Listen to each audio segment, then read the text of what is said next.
My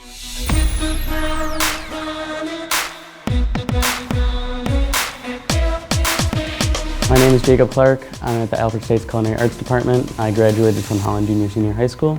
And I like Alfred because a lot of hands-on at Wellsville. You can do stuff you were not able to do before, like we smoke meats, we cure meats. Behind me we have brewed beers, we've made wines. And you get to make stuff you haven't touched before, like I've never done anything with lobster, monkfish, swordfish, we've done all that. Different ingredients you've never thought before. The professors, our chefs, any questions they'll answer, they'll help you in any way you need. You shouldn't be ashamed by asking your questions because they're here to help and they do not mind helping at all. When I came to the Culinary Arts program, I was not confident and I didn't know a lot, wasn't confident, was kind of shy. Now coming here, I met a lot of new people. They're very nice. I've done a lot of hands-on, so I'm more confident in my work and my cooking, my plating, everything has really just boosted my morale. Thanks to Alfred State, I have all the ingredients to be successful in my career.